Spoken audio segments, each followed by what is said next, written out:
as council people, mayor or mayor pro tem, there's a lot of personal time that all of us and all of our past mayors and so forth have sacrificed to keep this community in the way that it is and to help position us for the future. And so tonight, I'd like to pay tribute to one of those past mayors. We're very fortunate to have Brad Reese with us along with his wife. Brad and his family moved to Villa Park 22 years ago, and we were very fortunate that Brad served on the city council for 8 years. Now, 3 of those years he served as mayor pro tem, and 3 of those years he served as mayor. So I would say 6 out of the 8 years you were in a mayor or mayor pro tem position. So we thank you for that. When Brad and I met and talked, now we're in Rotary together, so we see each other a lot, but I've never really sat down and had a chance to talk to him, but I asked him what were the most memorable moments for him and the council during the 8 years, and he said, first installing In God We Trust in the council chambers, which we can't see, it's behind this thing. A new facade on the outside of the building, and lastly, fireworks. So appreciate the dedication and effort for those things because we really do appreciate those. I also asked him what was important to him and the city at that time, and he said the biggest thing for them was to keep the quality of life. And it's good to see that things haven't changed because we still all believe in that today.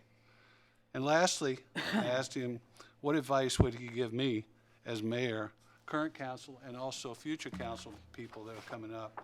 He said the most important thing for him was for us to work as a team, to accomplish the things that we have to accomplish on behalf of the city, to get along and to work as a team. And secondly, continue to build on the reserves for that rainy day. So it's my pleasure to introduce to you Brad Reese. Brad, would you please come forward and help us with the Pledge of Allegiance? Sure.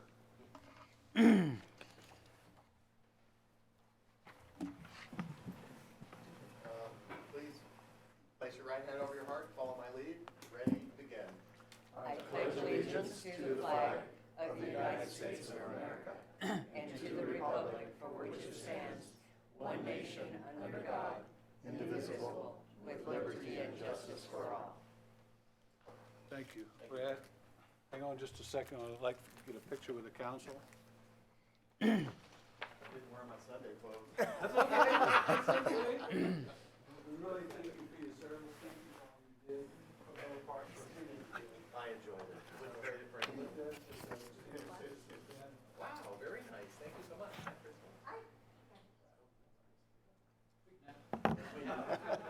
We got a picture? That would be great. We'll put it in the theater. We got a.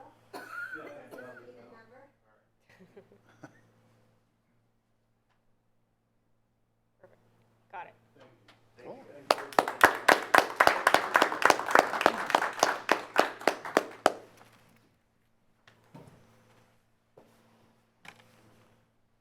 Now they're coming up. I first met Brad, I think, around 1987 when we were in the Indian Princes program with our daughters. I think both your daughters are grown now with children. Of course, my daughters are grown as well.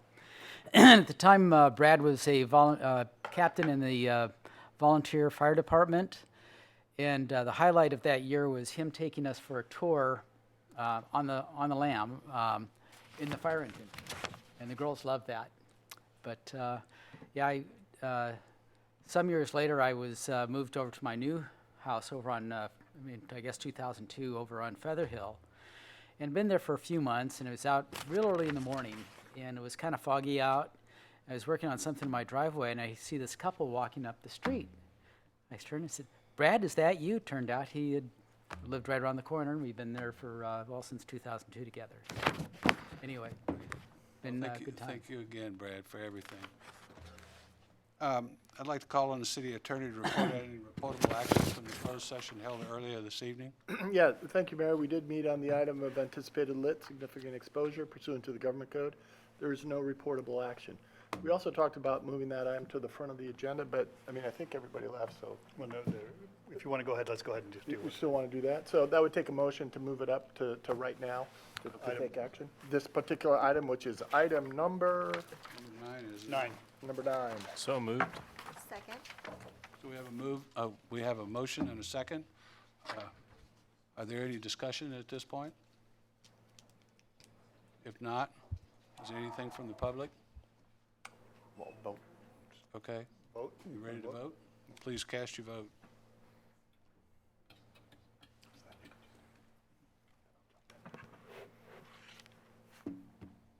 Yours didn't take. Didn't take? You Voice just vote. orally, Voice Yes. vote? yes. So it passes by a 4-0 vote. So item number 9 is compliance with AB 1594, green waste recycling unfunded state mandates. It's under new business for the council. And this item was background for, basically it's addressing Assembly Bill 1594. This item was discussed in closed session, and the council, basically, I'll defer to the city attorney, but we will not be hearing any of this item or taking action on this item as a result of the discussions in closed session. So, if there's anybody in the community that would like to voice their comments on the matter, and then if the council wants us to give any direction to us, which would likely be whatever direction was given in closed session, to go reach out to the hauler and discuss the issue, that would be appreciated. Any comment from the public? Okay, hearing none. Please take under advisement what was discussed in the closed session. Okay, Move forward. excellent. Done. Okay. At this time, I would like to ask those in the audience to please silence your cell phones and turn them off if possible. The Villa Park City Council and staff welcome you to the meeting, and we encourage your participation. If you wish to address the City Council, please complete and submit a speaker card to the city clerk before the scheduled meeting time. Speaker cards can be found in the entrance of the council chambers. Speakers will be limited to a period of 5 minutes. Now we'll hear from our committees and our partners. So up first is Orange County Sheriff's Department.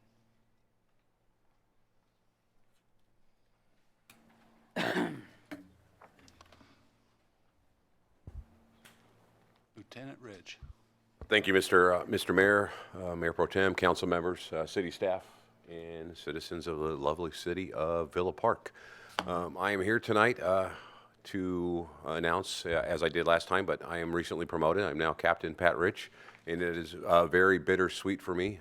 Sweet because the sheriff was kind enough in his infinite wisdom to move me on up the ranks of his management team, but bitter in the fact that I unfortunately have to leave all of you, and I am here tonight to thank each and every one of you for making my 2 years in the city of Villa Park a very enjoyable learning experience. I came away from my dealings with all of you, the city staff, Steve Franks, with an incredible amount of knowledge and an incredible amount of gratitude for the support that I received on an everyday basis from each and every member of the council and the citizens in this lovely community. It is definitely the hidden jewel, and the hidden jewel was lost to me when I first came to Villa Park, but as I spent more time here, I realized that the jewel is the people, and especially the people that are willing to give to this community and serve as members of the council. So I want to thank you all, and I know that you have all had the opportunity to meet the new chief, Gary Knutson, but I want to take a moment to introduce him to the citizens. And Gary Knutson, who is standing back there, is a long-time friend of mine. I've known Gary for almost 25 years, which is the amount of time that he has spent with the Sheriff's Department. We worked as baby deputies in the jails together and also in patrol in the city of San Juan Capistrano. He was one of my area partners. He was a K-9, served in that capacity for a long time. Came up to North Patrol and also served as a member of the K-9 team, including North Patrol and the city of Villa Park, which makes him very knowledgeable on how the city works and what the residents in the community expect. He then promoted to sergeant, and he, at one point, for several years, was the supervisor of the K-9 team, which is a great assignment in the Sheriff's Department, and I think it was very difficult for him to leave that, but he had a larger calling, and that was to promote to lieutenant and join the ranks of management. And now he is here, so he will do a phenomenal job serving not only the city staff and the citizens, but also the city council, the mayor, and the mayor pro tem, and also have the opportunity to work with Chief Johnson over here and our lovely fire department. With that, I will step aside and hand the reins over to Lieutenant Gary Knudsen.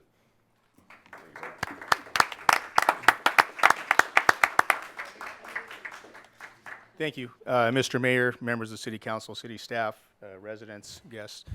Thank you for the opportunity. I'm really excited to be here. As Captain Rich said, we've known each other for 25 years, worked together, and he helped me get into this opportunity, this position. I worked North Patrol for about 4 years. I was never officially signed to Villa Park, but I worked over here a lot. We responded to a lot of calls, and I worked a lot of shifts in Villa Park as kind of the deployment works out. Sometimes, hey, you're working Villa Park today. And so I'm really excited to be back. I always loved driving around this city and just kind of taking in the sights, the beautiful homes and how well maintained it is. So I'm excited to be here, and looking forward to getting down to business and taking care of your needs and the needs of the residents and keeping the community safe. So We have big shoes to fill. yeah, thank you. Yeah, did he leave? Yeah, I think he had a phone call. Right, but like I said, we worked together for a long time, and he's a great guy, and he was a great street cop, and I learned a ton from him, along the way. So you're absolutely right. Big shoes to fill, and hopefully I'll live up to those expectations. So appreciate it. Well, we welcome you and look forward to working with you. We're excited. Thank you. Thank you. All right, you ready for the excitement? Yes, sir. Okay, so December 2019, our calls for service and activity. Pretty good here. So we had one commercial burglary here on December 20th, the 1700 block of Santiago Boulevard, and it was a burglary to a shed from the back of the business, and they stole a chair of some sort. So not a major loss value dollar-wise. Residential burglary, this was at a vacant house that was up for sale, and the loss was kitchen appliances. Yeah. One vehicle burglary on Albany Circle, and miscellaneous items and tools were taken from the locked vehicle. And then on December 11th, on Serrano Avenue, there was a grand theft from a vehicle, unlocked vehicle. Loss was the purse and contents, about $7,000. So keep your vehicles locked and hide your stuff, right? That's the big thing with that. And then we had 4 minor petty theft incidents. One on the 4th on Santiago, some prescription medication taken from the house. And another one on Santiago on the 9th, a cell phone taken from inside a classroom. And on the 19th, on Serrano, some tools taken out of a work truck. And on the 31st, a purse taken from a shopping cart. So, and then during the month, we responded to a total of 447 calls for service. So it was a pretty active month. We had one traffic accident, and it was a minor non-injury traffic accident in the parking lot out here. So kind of nothing special about that. And we issued 60 traffic citations and 6 parking citations. So that's it. Thank you. Any questions? Any questions? Okay, thank you, sir. Thank Welcome. you, sir. Appreciate it. Thank you. Look forward to Thank working you. with Welcome. you. Okay, Chief Johnson.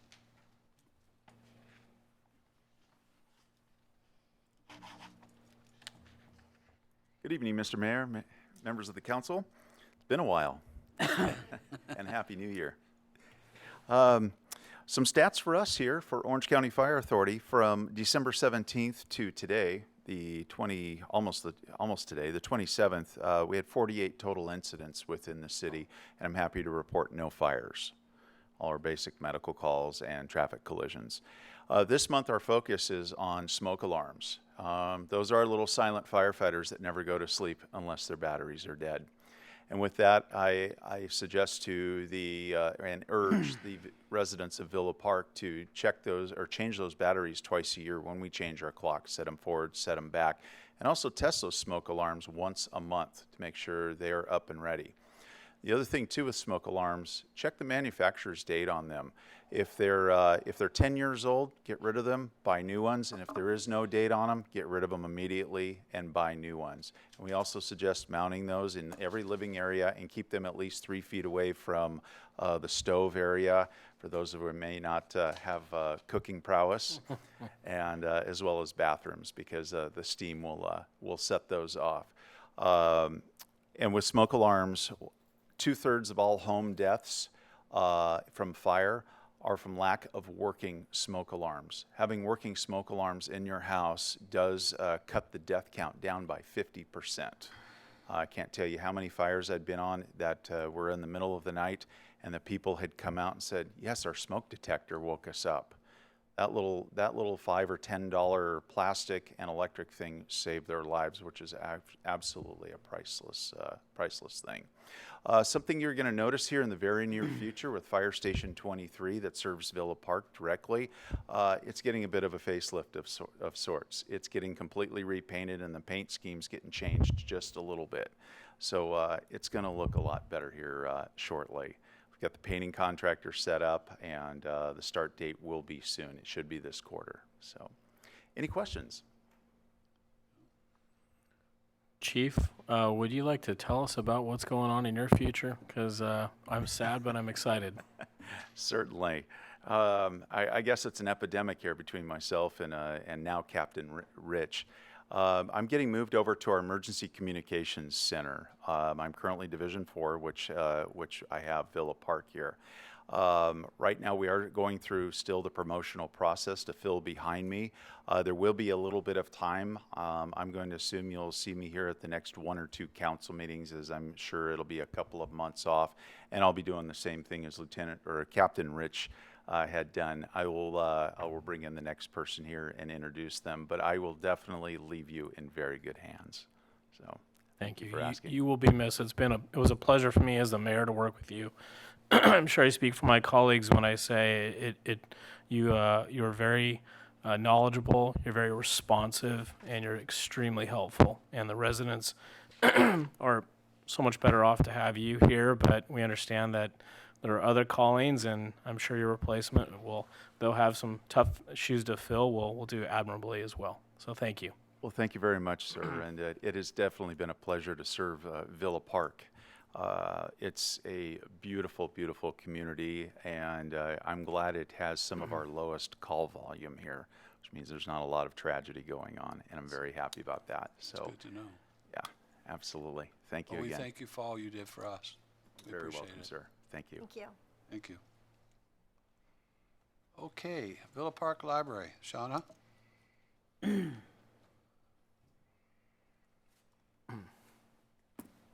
Good evening, everyone. Shauna Carlis, the Villa Park Library branch manager. And I'm sorry that the last 2 people are leaving Villa Park. I'm happy to say I'm not going anywhere for a while. Finally. Love it here. Love our patrons. And just so happy I get to stay for a while.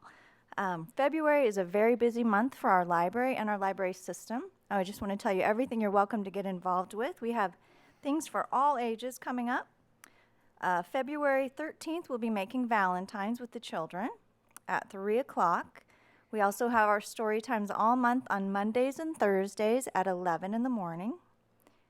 I'll be offering a class on one of the subscription databases that the library offers. A lot of people don't realize what resources the library subscribes to for our patrons. It's called Reference USA, and it's a great database for business and consumer research. So I'll be offering an introduction on how you can do business research and find a new doctor or a dentist. It's also a great database if you have a consumer complaint. So if you have a problem with the company and you want to find the executive, it's hard to Google and figure out who that is, but this database makes it easy. So I invite you to come and join me for that on the 15th at 11. On February 24th, we're going to be here to help people with their devices again, downloading library materials. our book group will be discussing Force of Nature on February 26th. We're also participating in the National Endowment for the Arts Big Read program. Every year, we have a big celebration of one book across the county where everyone tries to read that same title. And this year, it's called Can't We Talk About Something More Pleasant? And we will be talking about that on the 29th of February at 2 o'clock. Want to remind everybody that tickets for Literary Orange are going to be going on sale on February 3rd at 9 a.m. That's a really big event for our library system, and it sells out quickly, so I invite you to check that out on the 3rd. And our Friends of the Library is working hard on a fundraiser for us on February the 8th. So you can visit their website or come by the library and we can get you some more information. Do you have any questions for me? I looked today, but I couldn't find what you were, referring to in terms of February 8th. I may have been looking in the wrong place, but, Well, that's just on their website. right. And I will get you a flyer, but their website, and they have just updated it, so it looks really nice. It's friendsofthevillaparklibrary.org. Yes. We would love to see you there, and I can even leave you a flyer that will tell you. Thank you. We'll about put it. it in the feeder. Councilman Zimmerman, like I say, contacted me this morning, and he asked me to raise a couple of issues in library and supplement. One was the library fundraiser, which he wanted to encourage. He asked that we get all the information on the feeder, which we'll make sure we do this Friday. And Literary Orange, I have personally attended that. It's a wonderful event. Seen some really incredible speakers that Lisa C. and some of the authors that you probably have read, they're just phenomenal. And then he also wanted me to mention that the library system is working on Find Free Library Days. So that's sort of in the works, but that's encouraged to try and, that's something to be developed, and there'll be more information to follow. I believe Shauna will be publishing or putting some more information out there when they have the details finalized. But the councilman asked me to urge all to attend and appreciated their support. Cool. Thank you. Great, thank you. Now we'll have council member meeting attendance reports, and first up is Orange County Mosquito and Vector Control. Thank you. So we had our first meeting. We were sworn in, the new trustees. And then we had the first meeting. The first meeting was really recognizing all the outgoing trustees. There was about 7. Former Councilman Nelson was one of them. And they honored each one with a little plaque. And I think we put a picture in the feeder for that. And then recognized all the new trustees, and we got to say who we were and where we're from. We also picked a new committee chair, so that turns over every year, so that was done. There was only one item on the agenda, and that dealt with policy for expenditures.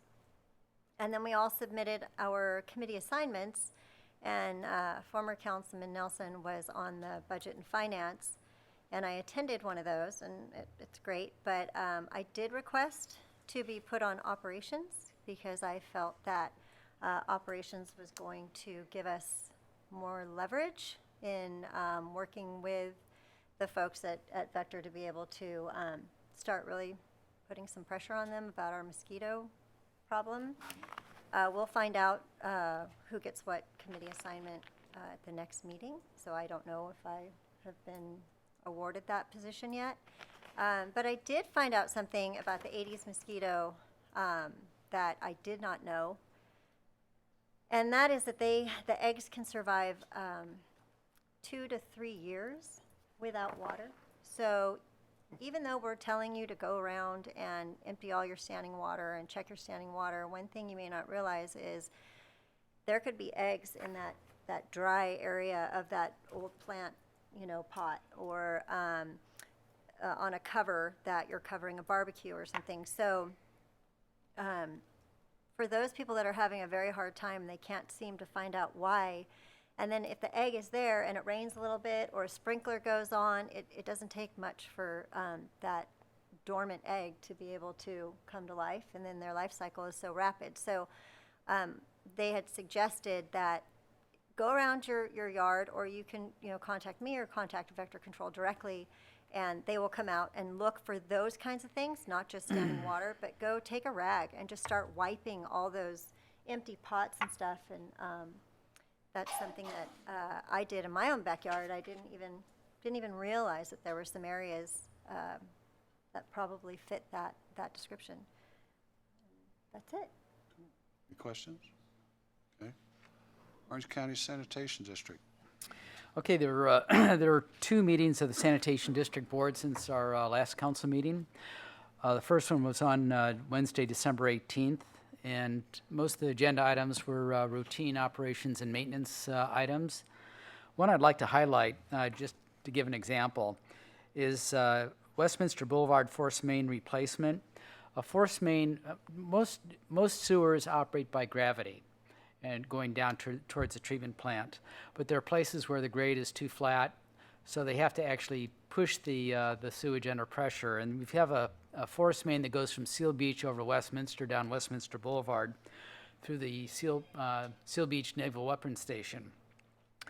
Anyway, the cost of that project will be about almost $28 million. Just, and that's a routine maintenance project for the sanitation district. To put that in perspective, that's over 5 times the annual budget of our city. So a lot of interesting projects going on there. The second meeting we had was on Wednesday, January 22nd. And again, mostly addressing the routine operations and maintenance issues. We did review the general manager's annual work plan. Project I'd like to highlight for that meeting was that we issued a contract or approved a contract for headworks modification for the groundwater replenishment system. This will allow for expansion of the groundwater replenishment system so that we'll be able to recover about 85% of all the wastewater received by the sanitation district. So that's all I have to report. Okay, thank you. Orange County Fire Authority. We met last Thursday, and although the agenda was not lengthy, there was some very meaningful discussion as it pertained to the city of Placentia's efforts to start its own fire department and leave the fire authority. They face some continuing challenges with the reality of creating a fire authority, or excuse me, a fire department within about a year. There was quite a bit of discussion and deliberation over whether it's actually going to come to reality within the time frame that's slotted, which I believe is July 1st. Correct me if I'm wrong. And there's even concerns whether they're going to have enough personnel to staff their department.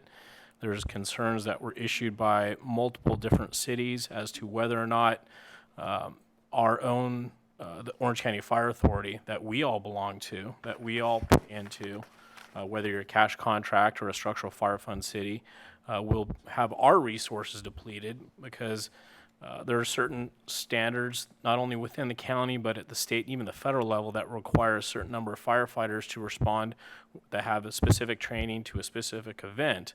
And if Placentia doesn't meet those minimum standards, and there's quite a bit of discussion about that, the Orange County Fire Authority, if called upon to assist, is not only going to have to send in the amount of resources that the city of Placentia wants, but above and beyond that, almost as if their firefighters are not even there. And there's some very serious concerns, first and foremost about firefighter safety and resident safety, but also the fiscal reality of what a number of cities may have their resources depleted in the fire authority itself. That issue is ongoing. We hope as a fire authority to have continued talks and discussion with the city of Placentia and hopefully have the rhetoric and vitriol that's going back and forth between the city of Placentia, the local 3631, as well as the chief, and accusations back and forth, kind of dial down and find out if it can be actually made into a reality. to try to start a fire department within 1 year is extremely difficult, even under the best of circumstances. But when you have a fiscally strapped city such as Placentia, it's next to impossible. So stay tuned on that. There is one other significant bit of business. The Fire Authority, as our own city did, elected new leadership, and I'm very proud to mention the fact that Shelley Hasselbrink, a city councilwoman from the city of Los Alamitos, will be our new chair. And quite a surprise to me, I did not call, I did not lobby, I did not mention to one fellow director, but I was nominated unanimously and appointed as vice chair for the Orange County Fire Authority. So it's quite an honor. I've got some very big shoes to fill. I've got a lot to learn, but I'm very honored and humbled, and I look forward to trying to represent Villa Park and Orange County as a whole, and trying to bring the Fire Authority to even better light, and I candidly think it's a world leader right now. So that's all I have into my report, and going to miss you, Chief. But hopefully you get to see you, maybe a little more often. Congratulations. Thank you. Man. No report on Orange County Library Advisory Board and City Schools Advisory as well? Steve? No, sir. Community Development? We have not met. I think our next meeting is February 3rd. And of course, the big issue on the agenda for us to consider is the new state mandates regarding accessory dwelling units. And that's something that the city will need to digest. I understand we're going to be finding a way to incorporate some of those requirements by resolution, but we'll know more next month. And Friends of Villa Park Library? No report. Infrastructure Management Advisory? No report. Investment Advisory? No meeting. Law Enforcement Advisory? No meeting. Villa Park Community Services Foundation, that's me.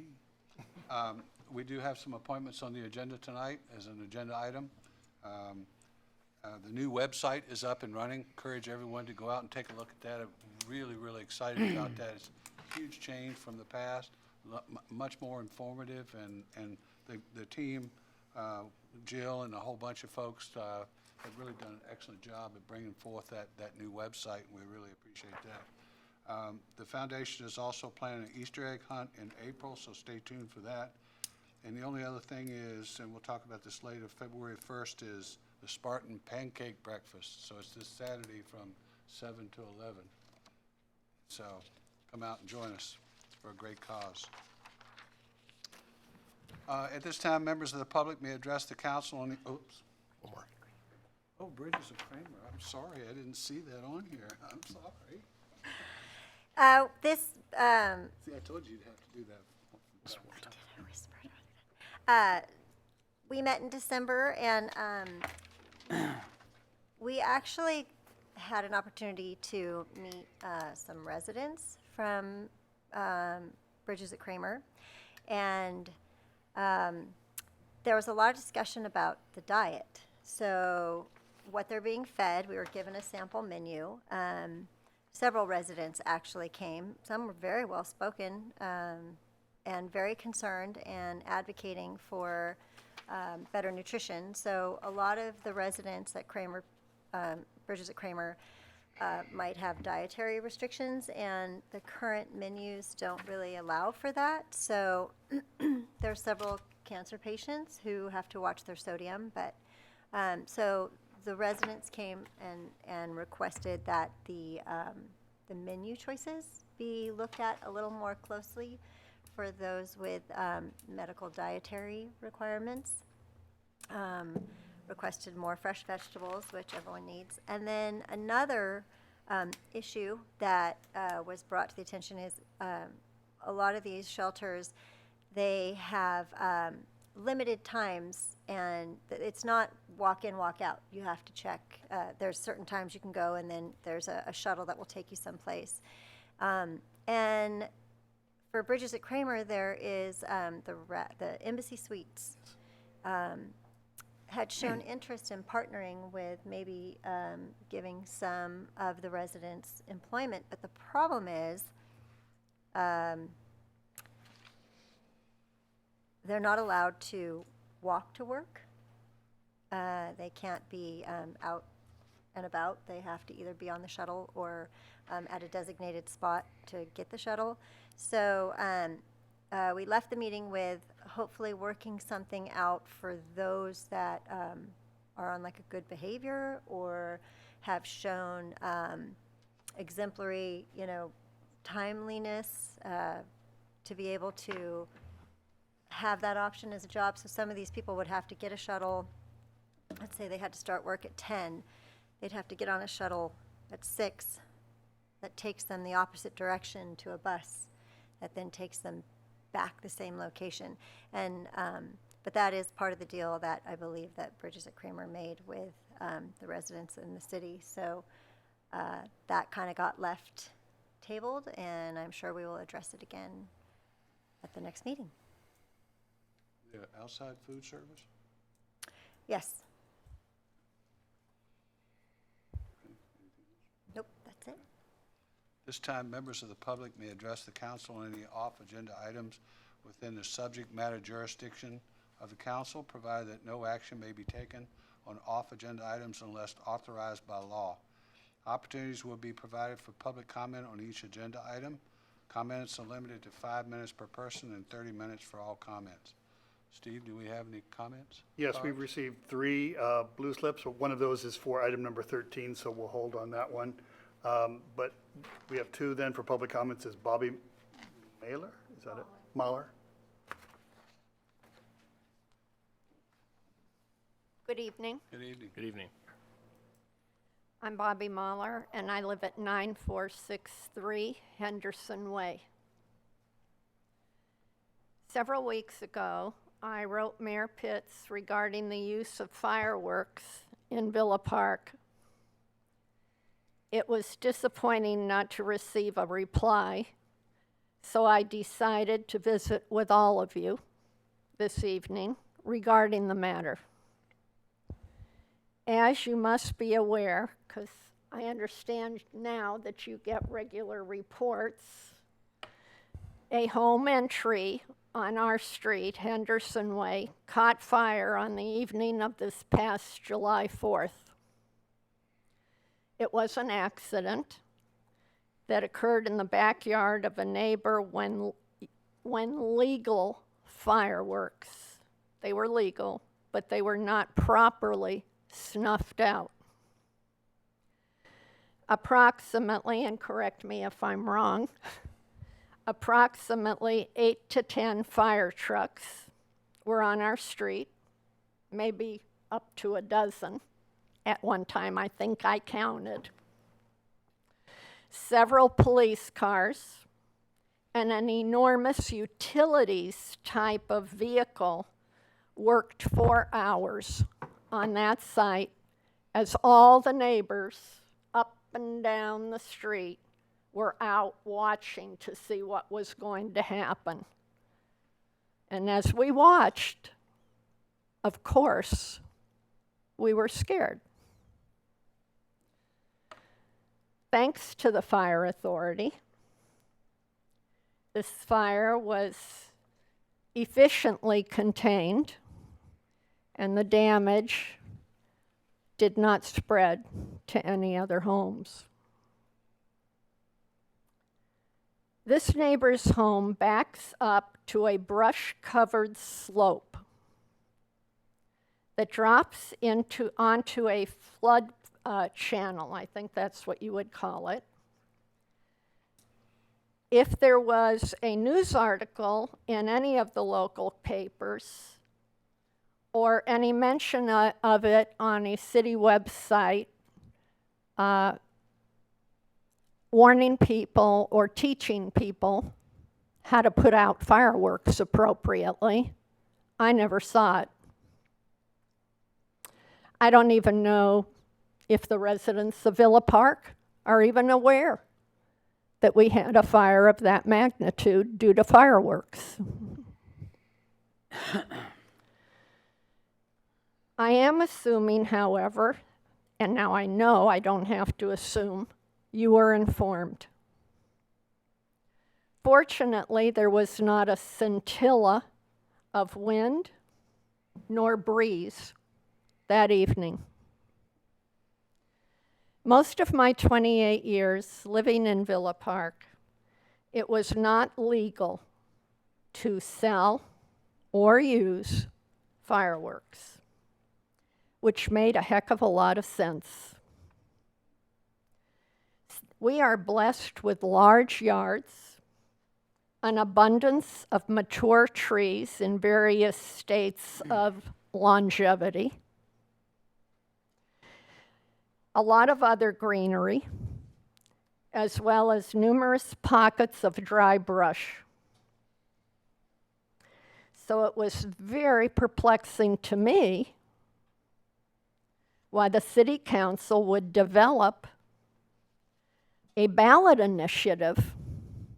Maybe they didn't want to take the heat themselves to pass it, but they developed a ballot initiative that was seemingly for a good cause, fundraising for schools and maybe other organizations, but it was totally lacking in its address of the safety and welfare of homeowners. Nevertheless, the initiative passed, even though I'm sure there must have been some advice on the part of the fire department not to have this initiative. I won't put you on the spot. Since then, winds and unseasonal breezes have become more frequent. We have experienced severe drought, and grasses and vegetation each year have become drier. Additionally, ever since the city legalized family-style fireworks, we have experienced increasing use of illegal fireworks, which are much more dangerous. I understand that currently, or most recently, we have to have law enforcement personnel stake out certain neighborhoods to ensure that illegal fireworks are not shot off during the holidays.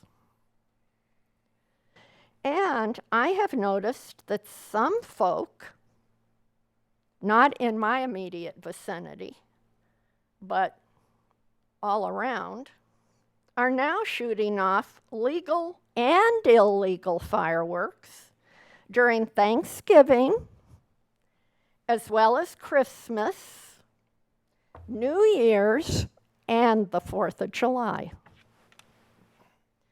If for no other reason, it seems that the small budget that our city has to operate would give us pause to encourage activities that require extended use of law enforcement personnel.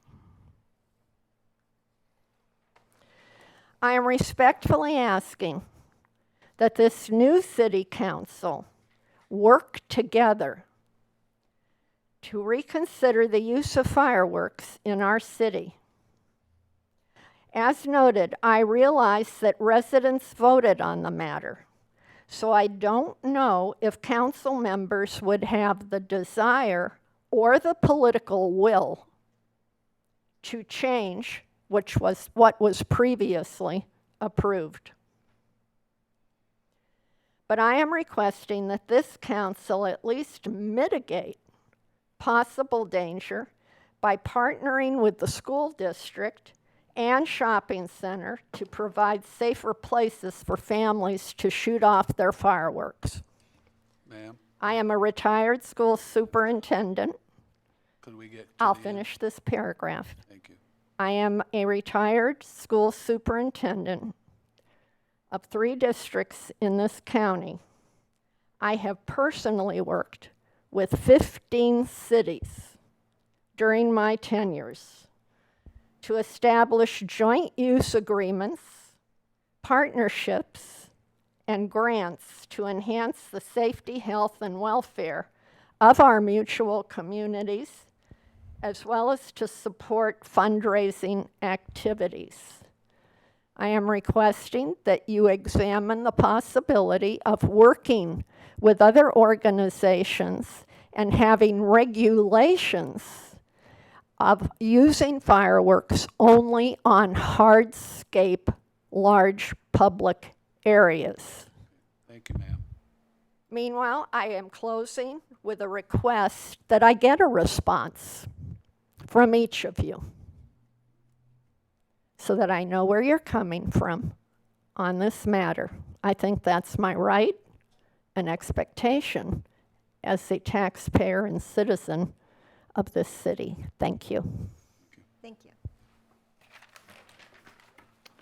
Steve, are there any other? Yes, our second speaker is Mr. Sergio Stone.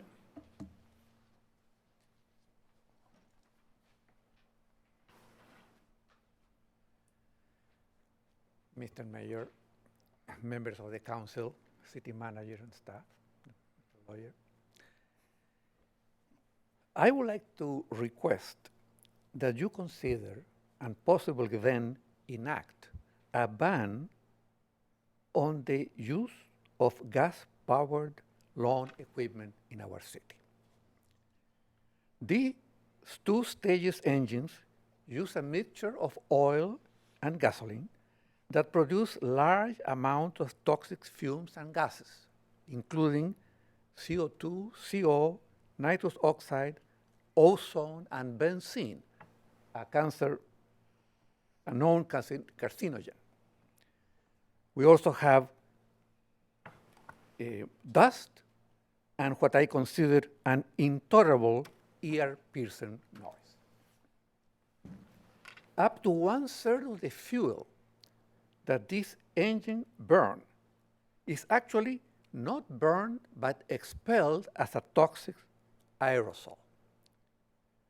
Leaf blowers produce 3 times as much pollutants than lawnmowers. This is not a trivial problem. If my calculations are correct, the numbers are really staggering. Let me put it in perspective.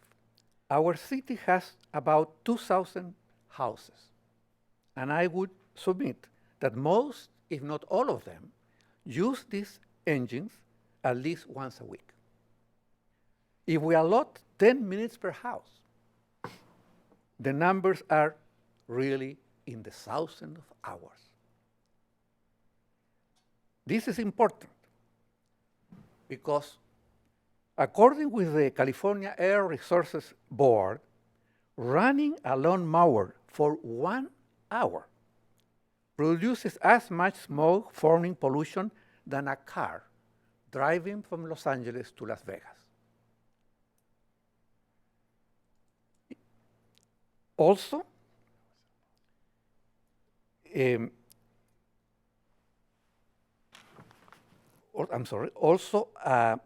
leaf blower produces as much smoke as a car being driven from Los Angeles to Denver, Colorado. All this information is available in the website of the board. The Wall Street Journal in December of 2017 described blowers that produce as much as 300 times more pollution than cars in the respected Nature, a scientific journal of world renown, found that a 2-stage engine produces 120 times more pollutants than an idling car engine in the same amount of time. This is not allowed, obviously, in cars, trucks, or SUVs, as determined by the regulations of the Clear Air Act. Over 60 cities in California and 20 have banned the use of these blowers. Among them, Berkeley, Beverly Hills, Carmel, San Francisco, Santa Monica, Laguna Beach, Newport, and Los Angeles. California will probably restrict or ban this equipment by 2022. Sir, 5 minutes, getting close. I believe that our city should continue to be a leader in promoting the quality of life, and therefore I request that you consider my petition. Thank you very much for your attention. Thank you, sir. Thank you. The first speaker asked us to each provide a response to her request regarding fireworks. Could I ask the city manager to provide her contact information so that we can do that? Yes, sir. Thank you. You know, and Mayor, if I may on that point, because I was here at that time, so that was a city-approved item? I mean, the council at that time basically said, well, people, what do you want to do? They put it out to vote, and people, it was approved by the voters.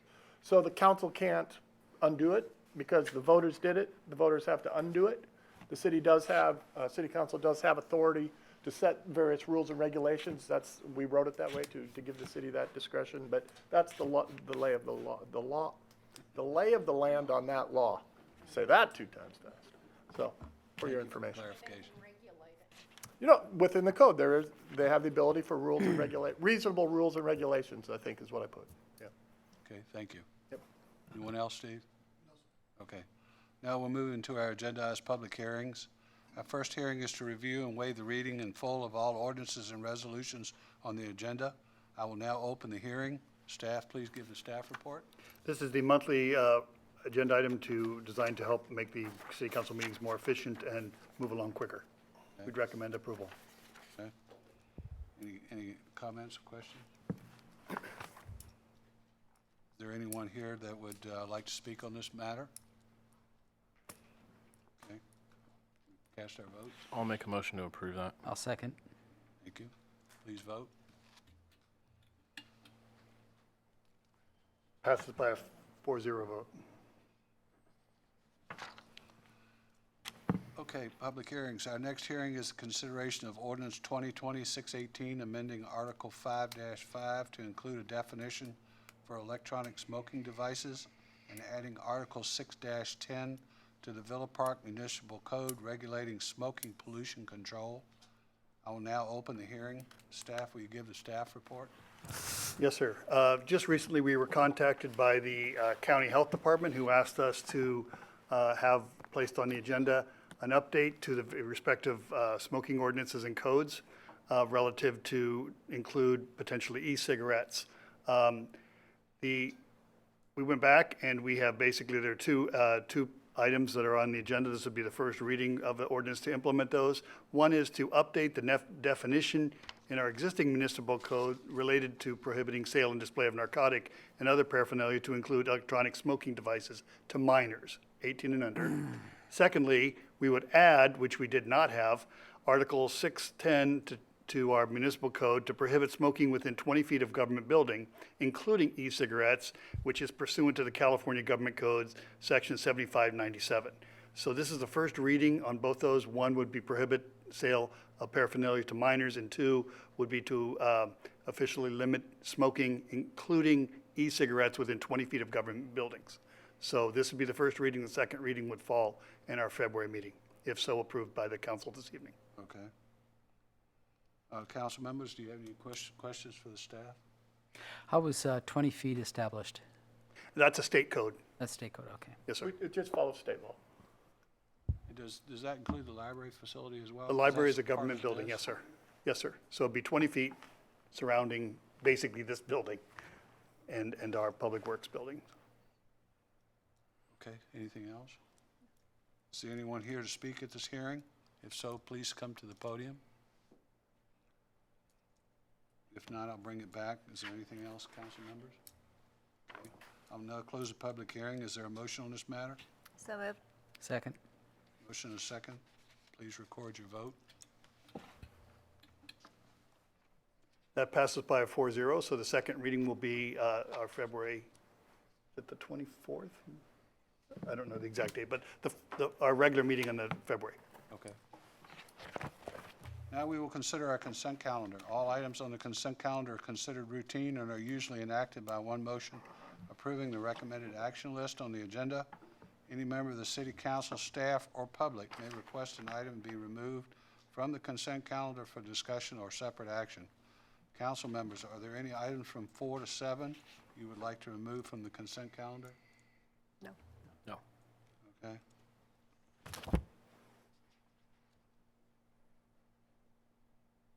All right. Steve, was there any staff report or anything? No, sir. We need a motion and a second, and we'll vote. So moved. Second. Please cast your vote. Passes by a 4-0 vote. Now we'll move to new business. Our first item on the agenda is Wanda Greenbelt Project.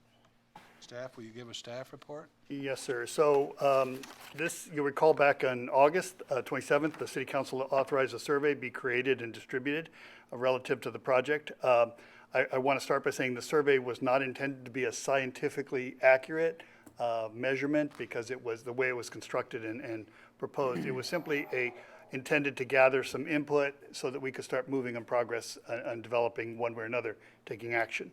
So with that, the survey was released, and from October 11th, it remained open for approximately 66 days. It's publicized in the Feeder and the Sentry, and it closed on December 17th. We received 501 responses, which I would say is a pretty healthy number based on surveys in the past. Of those, self-identified, 472 identified themselves as Villa Park residents, and 29 indicated they were not Villa Park residents. These are anonymous surveys, so we can't verify, but it is what it is. There's a number of the staff report includes the various responses, the written extra comments on there. But based on the results, there are three major conclusions. There's seems to be a support for a basic renovation for the Greenbelt at a minimum. In other words, make it green or do something. Residents do not appear to support the city investing in the fence along the Greenbelt, and residents do definitely want a cap on the project itself. The most popular number seemed to be around $50,000. We have, if you look at the number of options we put out there, and those are just simply intended to start the conversation, they weren't all inclusive. But option 4 was restoration development of a dog park was it. But if you read the comments, there were many comments that were opposed to the dog park. So I don't know that it was a wholesale endorsement one way or another. It was certainly just, it did gather the input. So the one clear thing is, I think 69% said don't spend much more than $50,000 on the whole project. So that was a pretty clear, the most clear thing we got in the whole statement. So that's important information. So what's good to know is that the city has $50,000 budgeted. So we are, that is something there that's part of it in the budget this year. So there's a lot to this survey. We've given you a summary of it, and we can give you, we can show you the full report, et cetera. But what we included in the staff report is the various comments, which are probably more telling than anything, because if you get those, you get a lot of just honest, straightforward, here's my gut reaction. So there's probably several hundred responses on that regard. That's well worth your read. So what we would like to do with today, I think this is something that's really important to the city. It wasn't intended to be a scientific study. It was intended to start the dialogue. We would like to propose, and staff are recommending, that we distribute this information, let the people read it, the Feeder, and I'll put it on our website, let you all digest it, come back in March with any sort of plan and publicize the fact that we will sort of intend to try and take some action in March. But then it's sort of a very transparent process. So we've got input. People want to come and say, hey, that's not what I thought. I want to come and speak my mind in something else. We're giving the opportunity. If there's anything else you would like us to do during that time period, we are happy to do that. We want to post it. we'll post it on the feeder and the website as well. But I don't want to go into a lot of detail because it isn't intended to be an exact, you've got sort of a sense of what people's were.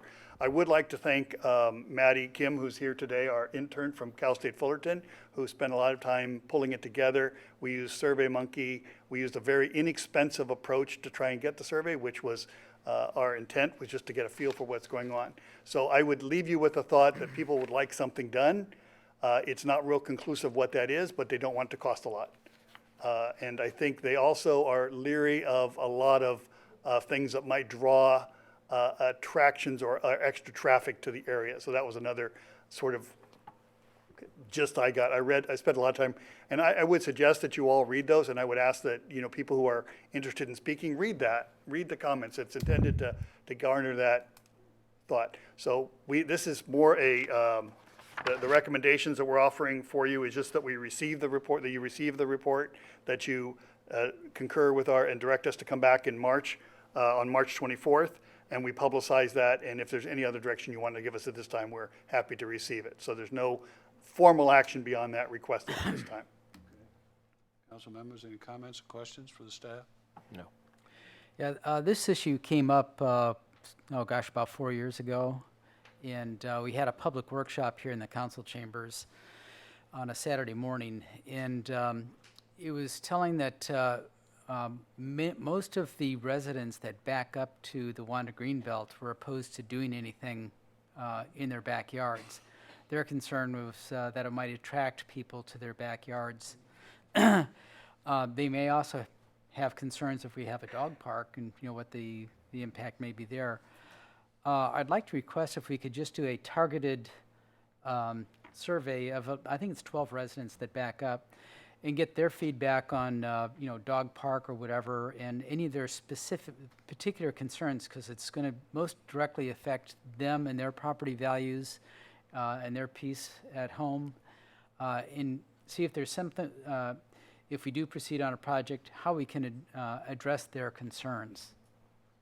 When they have had the opportunity to respond to this? I think it'd be good to hear specifically from the people that are going to be most impacted. We're going to be doing a project in their backyard, literally. I actually read all the comments, and there was some great information in there, and there was also some great ideas, and there was some people with some sense of humors. But actually, there were a couple people who contributed in their comments that are printed, and they do live right there, and they actually did participate in this. Did all 12?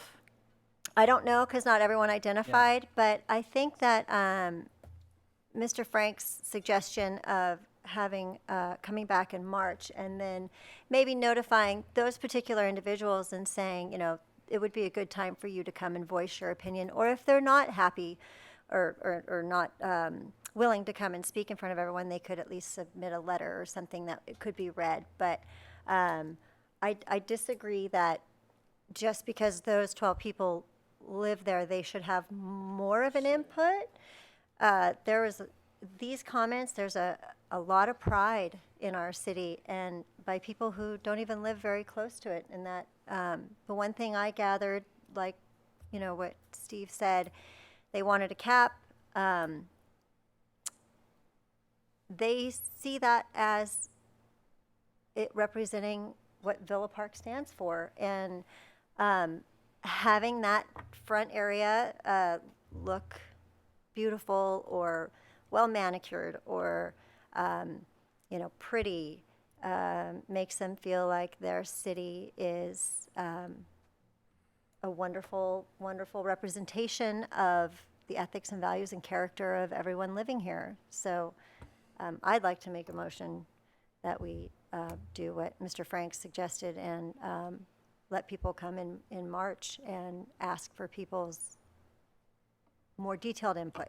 Is this a receive and file? Yes, it is. I don't think we have to have a motion then, right? No, you don't necessarily, but if there's any other direction, I would be happy to reach out to those 12 or so residents and advise them that we're having the meeting on them and make sure they have copies of the information if they want to see it and say, no, my comments are reflected there or not, but make a point of reaching out to them as you're suggesting And if they feel that they want to come and speak, or they don't want to come and speak, or they want to write a letter, or what they want to do, but advise them that the council is considering something and show them what the information they have, what the input they have at this point is. Would that be something that would make sense? Sure, but, again, having participated in the workshop 4 years ago, I think my rope burns have finally healed up. They were very adamant that they didn't, about the potential impact on their properties. And I don't think, whatever, we're going to do something with that green belt apparently. And so I think encouraging them to provide some input about how we can mitigate any potential impacts on their personal properties by whatever we do. I think they had the opportunity to provide the survey, but I think they'll also have the opportunity to come back on March 24th and speak to the council as well as the general public about their feelings about what impact they believe may be. I read the entire thing too as well, and there are some themes in there that I think we all need to be mindful of. One is safety. There were a lot of comments and concerns about safety with regards to Wanda and the other streets. The fences came up, and one, making sure that the city does not pay for those fences to be fixed, but we should be holding those 12 people accountable for making sure that they dress up, because they're the ones making things look kind of gnarly right now, if you really don't know the truth about it. But safety, the fences, I did see some comments about, yeah, I want the dog park, but I don't want dogs. But I think it's, the more we talk about that, but I say we give everyone an opportunity to look at the survey, understand the results, come back to March 24th meeting, and speak at that point in time. I agree with everybody here. I think we're all more or less talking about the same thing, whether they were directly contacted or availed themselves of the survey or not, out of an abundance of caution and transparency and due diligence. Let's please reach out to them in just the manner that you stated. Nothing more, nothing less. This way, nobody can say they didn't know. And if they choose to avail themselves of public comment in whatever form or fashion that is, great. If not, so be it. But this way, they've had their opportunity. 500 and some people have had, obviously, their voices heard, and we've had a lot of interesting comments, I'll put it that way. Some more practical and possible, and some not so much. But I want to thank everybody who did participate. I participated. I'm assuming everybody on the council participated. And I look forward to hearing it on the 24th. Maddie, thank you for the detail. Well done. The data is very informative. Public comment? Sure. Come forward.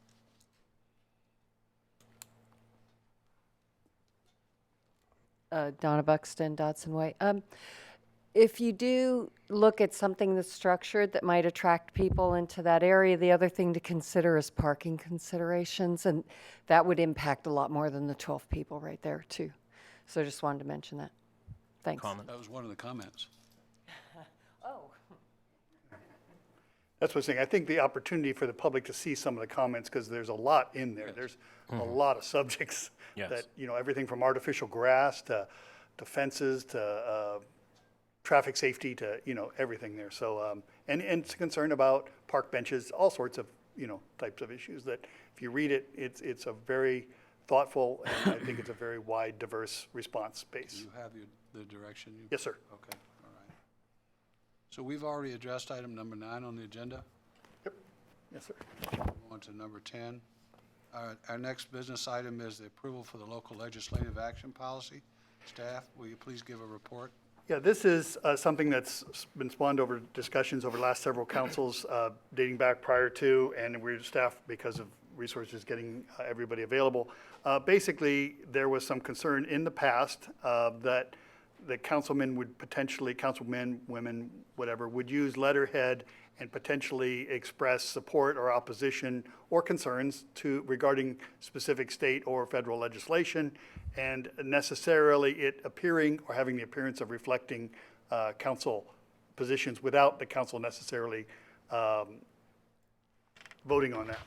So what we basically were talking about is coming forth with a policy, and again, this is a starting point. Staff sort of took some direction in the past and came forward, which basically says that the councilman would, the policy of this council would be that the council has the freedom to indicate individual positions using letterhead, but they must identify that as such in their letters, that it is their individual position. If it were to be a group decision or a group position of the full council, that would have to be, come before the full council and then signed by the mayor. So that was sort of the starting point. If you want to add, change, or whatever, it's certainly some, but I think this is in response to some past in order to just make some clarity. And somebody asked me one time, one of the councilmen, when this came up in the past, well, what's the policy? And I said, well, we don't have one. And then they said, well, get one. So this is sort of my long overdue effort to get a starting point. Okay. Council members, do you have any questions for staff? No question, but comment. Comment? I have a concern about individual council members today, tomorrow, 4 years from now, using city letterhead, even though it might state, this is my opinion, or this is where I stand, the perception when it's on city letterhead implies that, you know, it's backed by the full council. So can we, or I'll make the motion, but I would like, if an individual council member is going to use city letterhead to represent their own personal stance on something, I would like in the policy for it to say that the entire council has to be CC'd so that we know who's sending what. No If the objection. question is whether that's legally permissible, yeah, you could, I mean, your breadth of doing what you want to do in this regard is pretty broad. I thought we had it set up so that none of us could use the actual letterhead without without council approval. I thought that's the way it was set up in the beginning.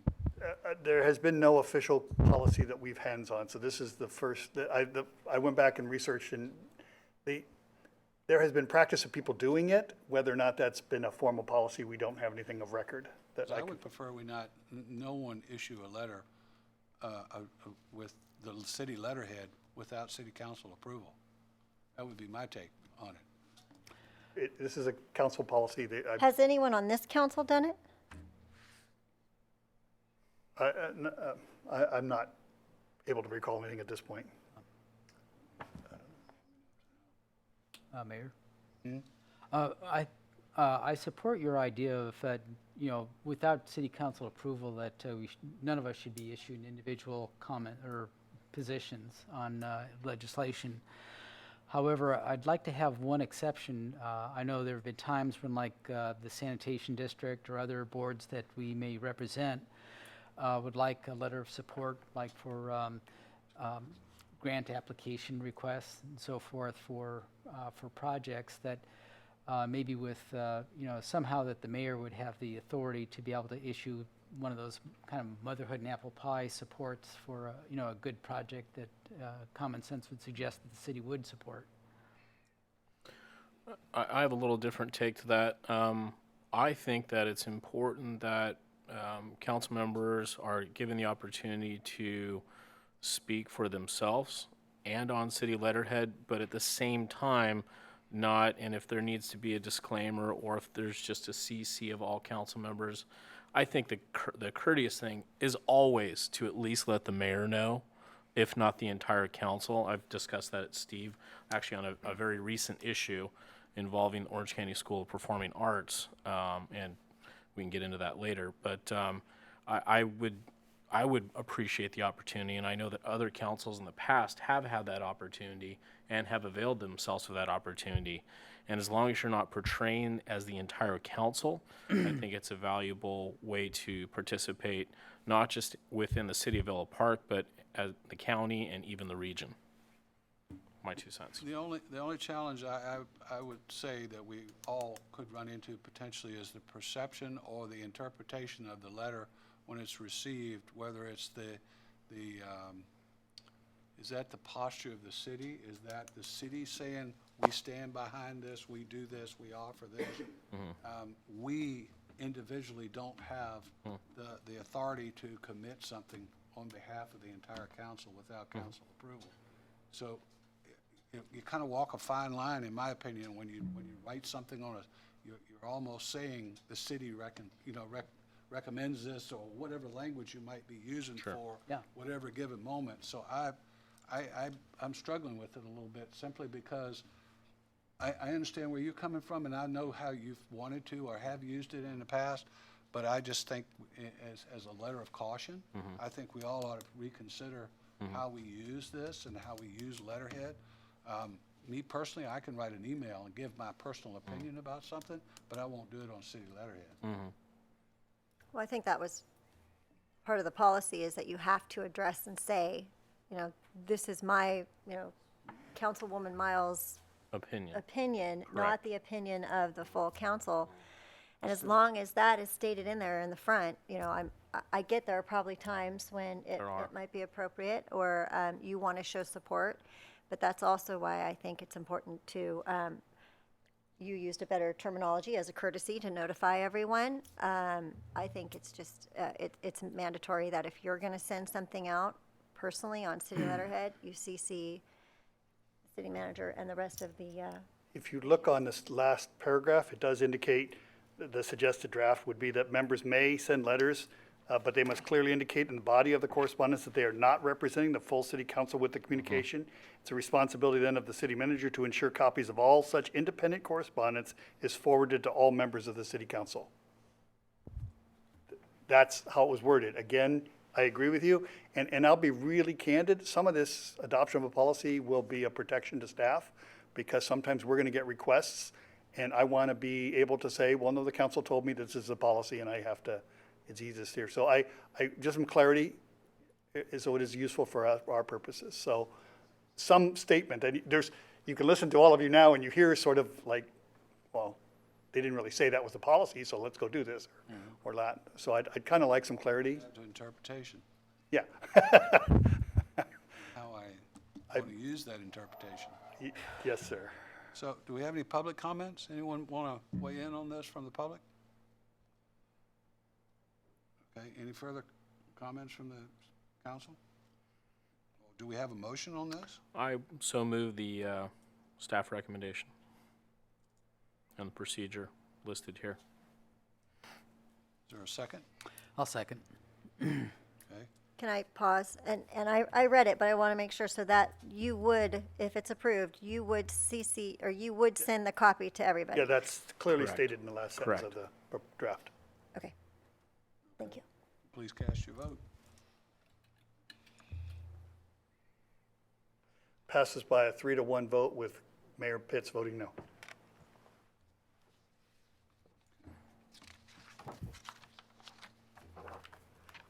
Item 11. The last item of new business is the award of the contract to install a gate on the Henderson storm drain opening. Staff, will you please give a report? Right. You'll recall that in January of 2017, there was a 96-inch corrugated metal storm that Mesa Henderson that failed. We have since taken action. It has been replaced with reinforced concrete, and that drain was replaced in 2018. It has subsequently, the owner next door, with city approval, extended it further. At the time it collapsed, the corrugated storm drain only had cement posts that were placed in front of it to block some debris entering into it. As it's been extended now, it has some blockage there, same types of blockage. But what we've found of late, it has become a popular attraction for I would say, the youth of Villa Park and their creative artwork associated with there. And that extends not only just the external part of it, but all the way deep inside. And that goes several hundred feet, which is a little bit of a concern, well, not a little bit, a large concern to us. We have spent some considerable number of hours repainting, and it's become sort of a blank canvas as each time we repaint it, somebody goes there and puts some more on it. The bigger concern is what might be happening inside or potentially could happen inside. So with that, we contacted OC Flood Control and said, look, we got to deal with something here. what are the standards you use? So they have some standards about some gates that they put on hinges that they've recommended, some specifications. So the hinges are so that we can open it up and clearly clean it when and if needed. And it does connect to a county system, so they would want that on there. So we went out to bid with those specifications. We received 3 different bids with quite a price variance, and the reason they're in because one is a small firm and he just uses himself, he doesn't subcontract out, so he avoids a lot of overhead, et cetera. So the low firm is O'Connell Engineering at $9,800. We would recommend moving forward with that because I think it's a public safety issue, and not just a cosmetic issue, although the neighbors we have a neighbor that watches it diligently and is very concerned about what might be happening down there and the types of things that are being painted. It is pretty crude, what's being on there, and we're very concerned about that. So we would recommend that we do have some money in the contingency reserve that I'm allowed to use, but I wanted to bring this to attention and ask the council to approve. We can implement this and have this installed fairly quickly. It would not, the gate as proposed, the way that it's been designed with specifications, would not impede the flow of water, but would impede any large debris getting in there and clogging the drain, which is important in these types of things. So that's what we're recommending at this time, awarding the bid to O'Connell Engineering and Construction. Okay. Council members, do you have any questions of staff? I have one. Given that last point you just made about it preventing the flow of large objects and debris from going in the drain, but potentially being caught on the, let's say, grid, the metal itself, do we have, again, I'm thinking worst case scenario, because I remember when Bob and I were really scratching our heads, hoping and praying that we were able to get a hold of somebody at the county and, in a pinch of in a really bad situation, and we were able to get a hold of Supervisor Spitzer at the time and got somebody out here. Do we have a plan to get an excavator in and out of there if we put that there? Because, yeah, I don't want to clog that hole further downstream, but if the stopping point is right there, worst case scenario, that buildup occurs and starts spilling over and then it's going in the backyards. I don't know if city staff, if our engineer is actually taking a look at that. Yeah, we have a utility access road that does exist, and it's a right of way there. Okay. That would stay in place. And we do have, since that whole thing occurred in 2017, we've implemented a regular cleaning of that process, of the whole channel at this point now. So that's done on a very regular basis. So yes, we have access. Yes, we have easement access and control there. And yes, we have a firm that we use to do that for us. I just want to make sure that it's wide enough that we could get a Yes. big enough of an excavator in there. Yes. Okay, excellent. sir. Thank you. Nothing further. You have a question? I'd like to compliment staff for this recommendation to put a screen to prohibit or to block entrance to that storm drain. Even going back to when this is a corrugated metal pipe, and even going back decades, this has been a recreational habitat for youth. I've talked to men well into their 50s that have told me about, when I was a kid, I used to play down there and we used to escape from the sheriff department, whatever. But my real concern is that this probably meets the definition of a confined space. And you get some vegetative matter in there and that's decaying, and you develop some hydrogen sulfide, you could have a fatality. And besides the fatality, there's also the city's liabilities. I think this is a great idea, and we should try to find a way to make this work. Thank you. I have a question. Has O'Connell Engineering done any work for us in the past? Not that I'm aware. I can't speak with certainty, but I don't recall anything that they may have done. Did Work. they? They have worked for we checked their references. They have done work for other cities, and in particular, they have been highly recommended. Okay. And is there a timeline similar? Well, it would depend on action here of the council, but we would like to move forward within the next 30 days. It has to be fabricated because it's on hinges and has to be mounted in a cement, but it would be done as quickly as we can get done. Well, no, that was not how long till they started, but I mean, the whole, let's say it's awarded, Do any of them have an idea of how long it would take from start to finish? Are they about the comparable, about the same? They all said 30 They're all, days, they're all but they roughly said- comparable. The establishing them and fabricating them and installing them is all about the same type of process. The difference is just the manpower they use to install it, candidly, and how they contract out or what they do. Okay, thank you. So I think you asked the question about flow restriction for water and stuff going in there. I haven't seen the actual design itself, but you say it shouldn't inhibit the flow, but is a space big enough for kids to climb through it? No, it's specifically, we work, Orange County Flood Control has these specifications. This is a common problem. It's not necessarily unique to us. So we leaned on the experts that have this. So you could not get in there. Even a small youth probably would not be, well, not probably, would not be able to get in there. But it would certainly not restrict the flow of water. Okay. So the design is reinforced metal that is wide enough but not wide enough to access. Okay. So you could not get into it, but the water certainly will find its way through. Okay. And mounting it to the existing pipe and so forth won't mess with the integrity of the pipe? No, it would be basically just like they do. They would bolt it into the sides on the cement, reinforced cement on the sides. So there's a head wall there. If you go drive by, you'll see a head wall that's there, and that extends out a little bit further, wider. So it's attached there and bolted in, and it would again be designed with that in mind. So this is very consistent with county designs in their specifications with that in mind.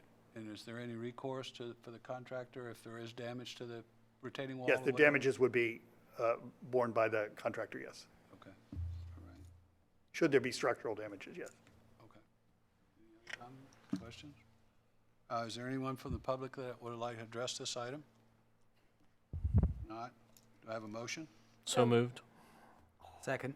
Okay. Please cast your vote. Steve, please read the results.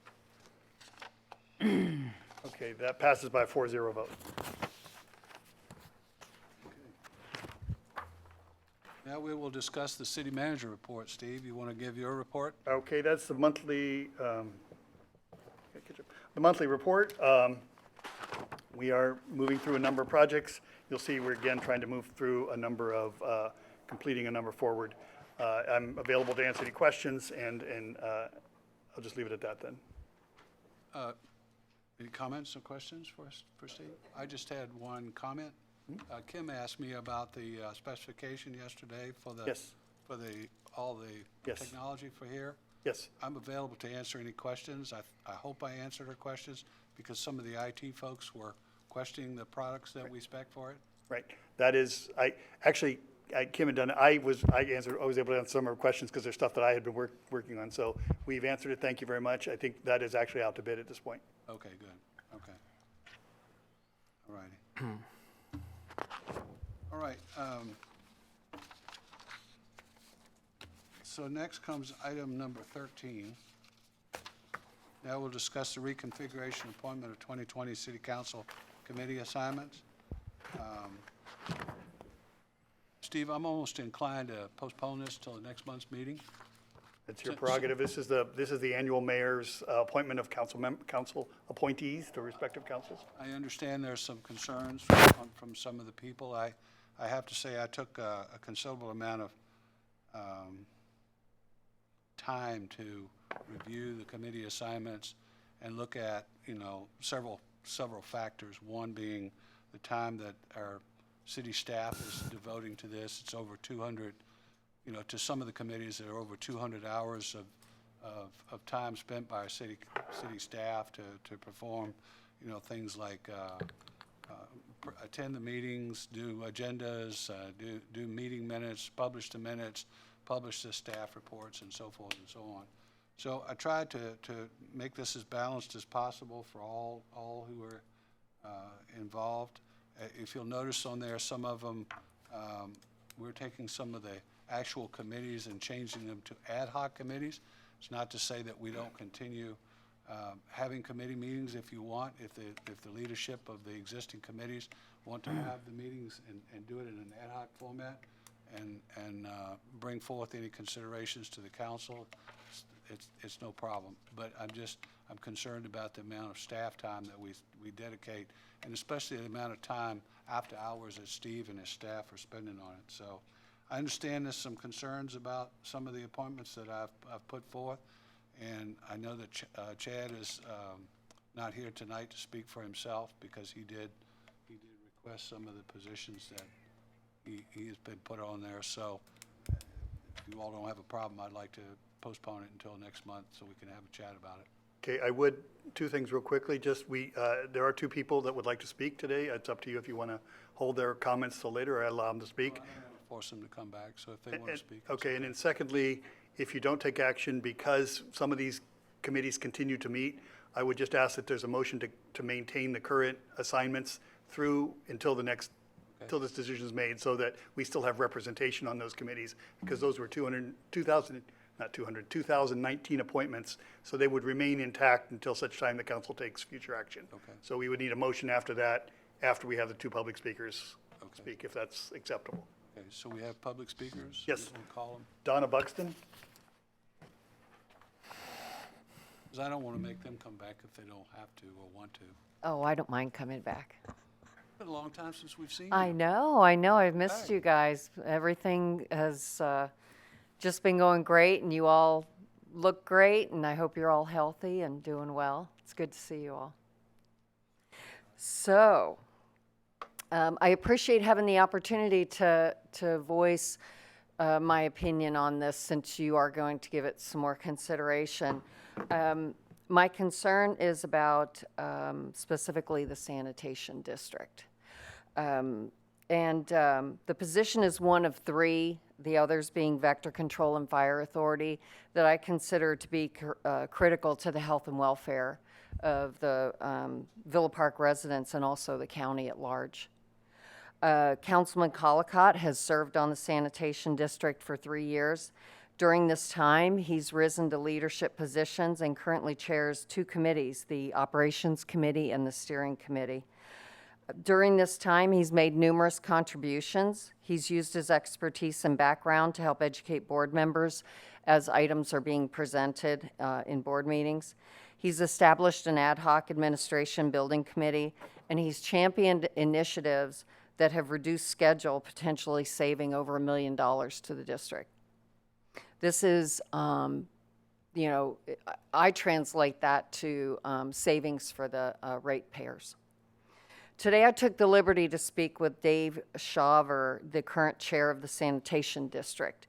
He explained to me that the district is responsible for $200 billion in infrastructure, and that one of his biggest challenges in managing the district is the revolving door of elected representatives on the board. He expressed to me that it's taken 1.5 years to get his management team in place and get it in place and where it is, saying, quote, "It is a well-oiled machine and everyone is working well together.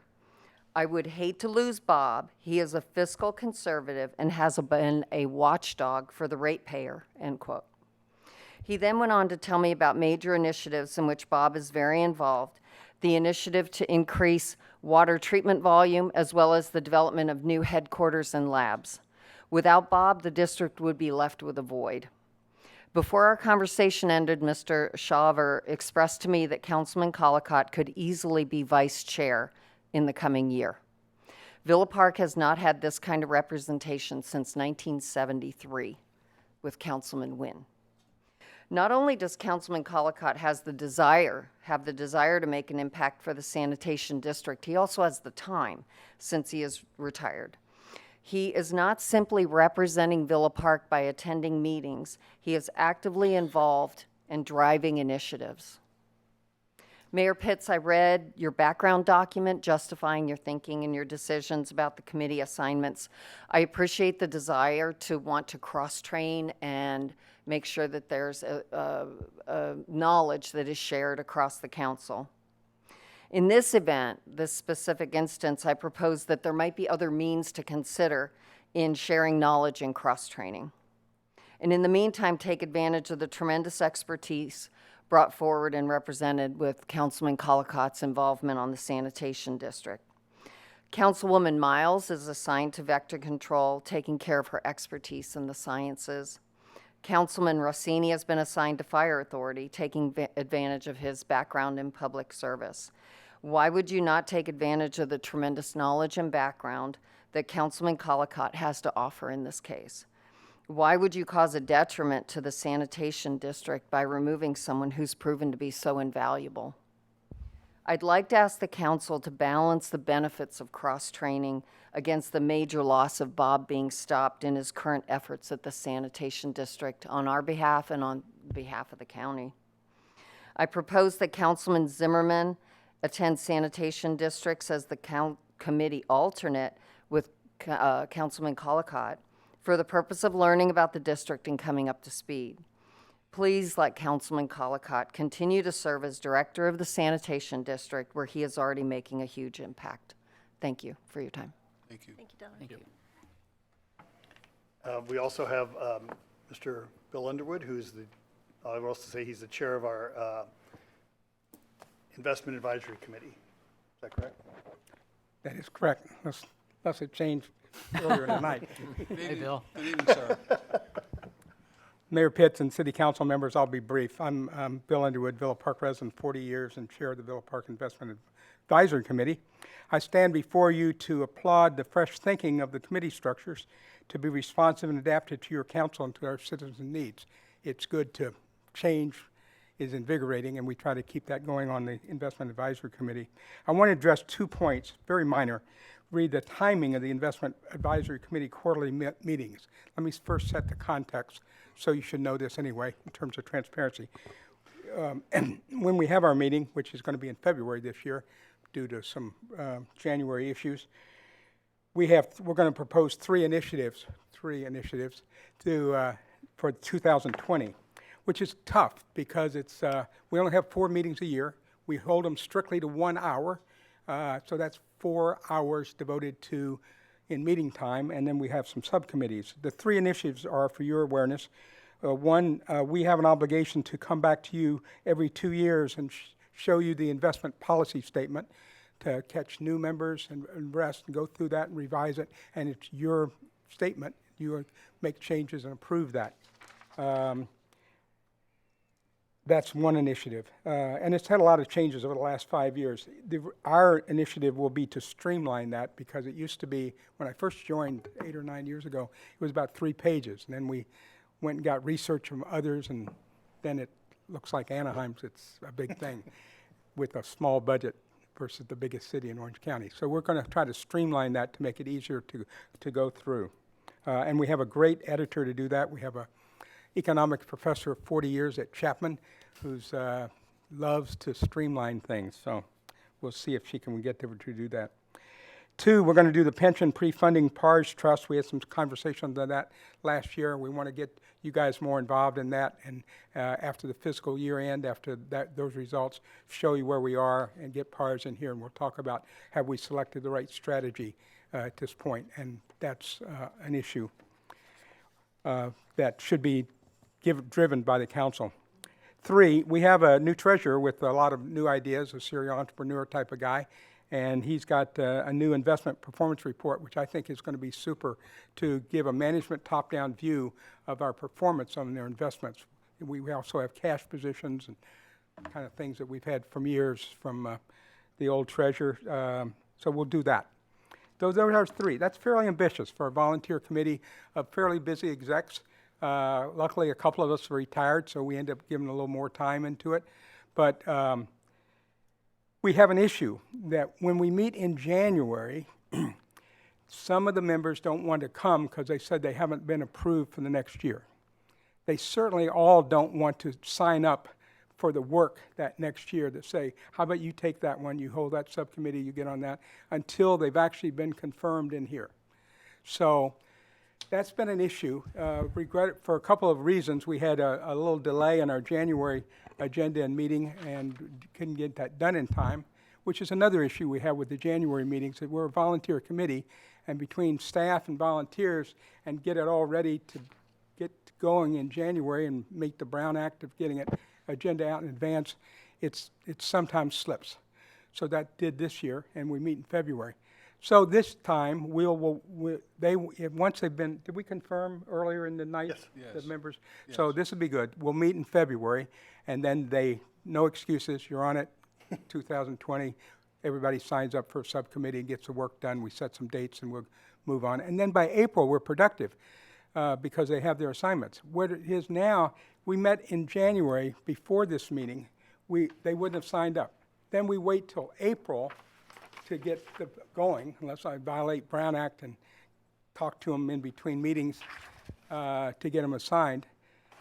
And then we lose 3 months. And then losing 3 months is like losing 25% of our time. So, because if we want to get it done by December, because of some of the things, the obligation of the investment statement is a calendar year mandatory. So we'd like to, very minor, like I said, maybe nitpicking, is on the memo, the agenda item 13 memo, January, from Steve Franks to the City Council on January 28th. On page 4, I believe, it says under Investment Advisory, meets quarterly on the third Wednesday after the quarter end, January, April, July, and October. We like to be transparent and honest and above board and have that changed, if we could, to say meets on the third Wednesday quarterly, except January, and make it February, April, July, and October. So we get over that. So we wouldn't change the rest. It's kind of nice. October's kind of nice, so you don't run into November, Thanksgiving, and July and April seem to work okay. That's minor. For that, when that comes back up and you consider that again, that would be great. Okay. And the rest of the committee, kind of the ones we monitored with a survey, support that greatly too. Even the city manager seemed to support that. So that's all I have. Thank you very much. Bill, thank you for your service to this community. We really do appreciate it.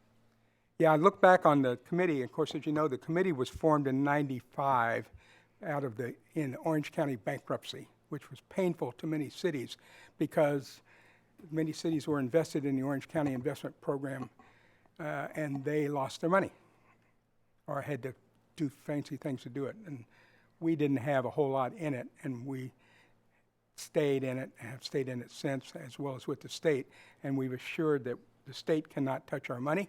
We've looked at it many, many ways in the LAIF, I believe it's called, the Local Area Investment Fund for the state, and the Orange County Investment Program similarly, and they have a new treasurer as well.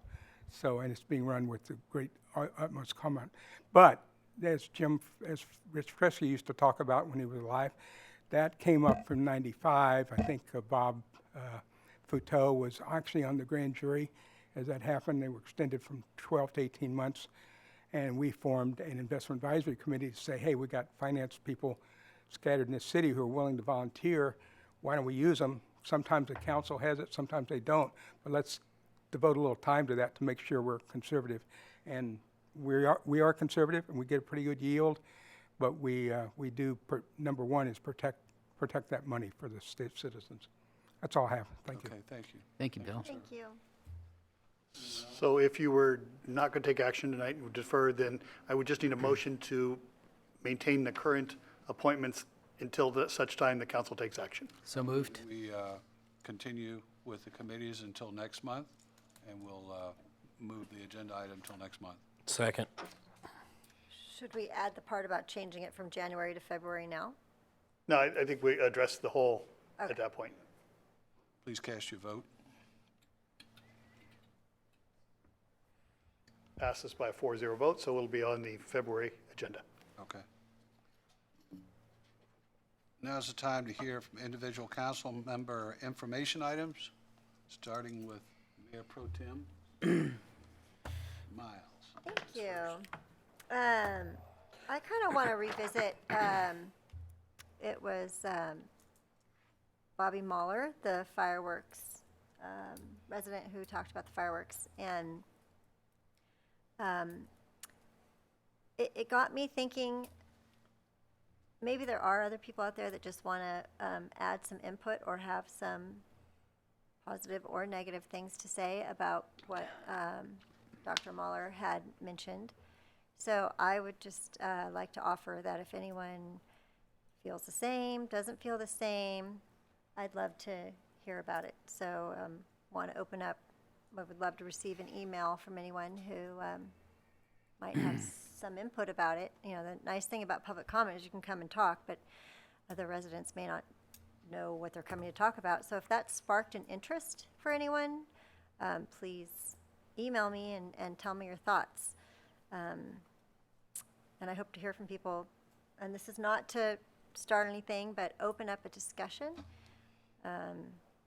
I do think Dr. Mahler had some valid points about, you know, regulating perhaps from the point of view of maybe we haven't ever done a really good job of teaching people how to properly put out smoldering fireworks.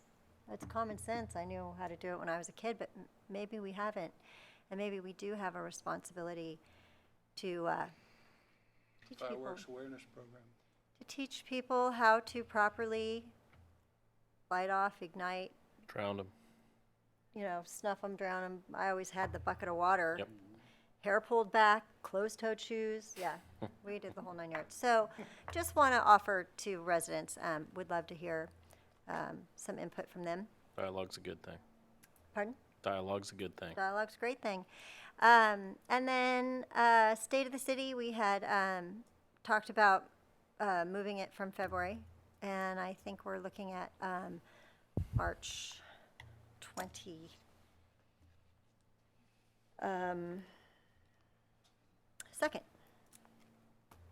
is my goal, and putting together a letter that you all will see before it goes out. 22nd, It's a Sunday, Sunday. and so that is on the horizon. Looking forward to the pancake breakfast on Saturday. Really appreciate staff, and I know that it took a lot of time to put together all the responses for the Wanda Greenbelt. And I love how our council is interacting with one another, and I've received a lot of dialogue from residents, and I think it's good. I think it's healthy. I hope Councilman Zimmerman is not freezing to death in Antarctica, and that's it. Thank you. Thank you. Councilman Rossini. Not too much. I just wanted to wish everybody a happy New Year, those that I haven't seen, and wish you the best of luck in your term as mayor and mayor pro tem, respectively. I'm excited. Villa Park Little League, right around the corner. Well, it's actually started for some of us.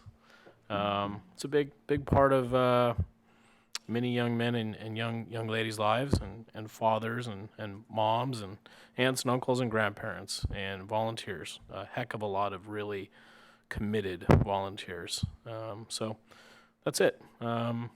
Obviously a lot out there, a lot going on, but that's top of my mind, and appreciative of the opportunity to serve. Thank you. Yes, thank you. I'd like to second and build on what Councilman or Councilperson Miles said regarding the fireworks. I'm very pleased that the resident that spoke on this came not only with a concern, but also some suggested solutions to how we could most effectively deal with her concerns. I've been a resident of the city since 1981, and I've seen at least 2 major fires come into our city. I think Crestville burned twice during that period of time. And we just, I think it was last year, had another fire come within, a close distance of Villa Park. We have a high fire hazard area right at the northeastern boundary of our city. So it is a real concern. In fact, if you go through the history of Villa Park, we've had, our history is marked by a series of wildfires that have come through our city and have done considerable damage. So I think it's, going back and seeing if there might be some way to better regulate this so that we don't have the concerns like the residents had on Henderson that were described by our resident would be a good thing. Anyway, with that, if we could have, if residents would recommend any additional solutions or better controls that we could have to make it a safer activity, that'd be good. With that, I'd like to also wish everybody a Happy New Year, and again, congratulations to Robbie and Crystal on their new experiences. They're it's a great adventure to be on just city council, but also to be mayor and mayor pro tem. Enjoy it all you can. Thank you. For me, this month, unfortunately, I should say unfortunately, I attended the Celebration of Life for Bob Helton. Bob was a member of our community, as probably a lot of you are aware, for many, many years. And I understand Bob was extremely colorful, especially in the mayor's position. So he did serve as mayor and also city councilman for a period of time. But it was great. There were some folks there from Villa Park who got up and spoke during the celebration, and they talked about some of the past things that Bob used to do and made everybody laugh and kind of made it light in the moment. My memory of Bob, when I first started running for city council, Bob reached out to me and offered a lot of advice. Even after I won the election and was seated on the council, Bob still continued to reach out to me to offer advice. And one of his biggest things was everybody's got to get along, everybody's got to work together in order to accomplish things together. And that was one of the biggest things for him, and it stuck with me more than anything else. But I really appreciate it. Even after he got sick and things started to go a little different for him, and he wasn't feeling well, he still would reach out every once in a while on Facebook and prod me a little bit. So I really do appreciate that. But we appreciate Bob's service to this community, and the fact that he's got a wonderful family, and I got a chance to see them at the Celebration of Life. And again, the friends, several people got up and spoke on his behalf, so it was a great event. My wife and I did attend the Villa Park Women's League event on last Saturday night, and enjoyed the event, especially with all the good food that's served. Villa Park Women's League, they do it up whenever they have an event. There's always phenomenal food, good fellowship, a lot of collaboration, a lot of fun. So I encourage, if your spouses aren't involved or you're not involved in the Women's League, get involved, because it's fun and they do a lot for our community as well. On January the 26th, I attended the annual Villa Park Rotary Holiday Event. 2 great events a year. It gives all the Rotarians an opportunity to get together and celebrate, have a little fellowship, a little bit of good food. This time it was a lot of food. So, all we did was eat. But it was wonderful.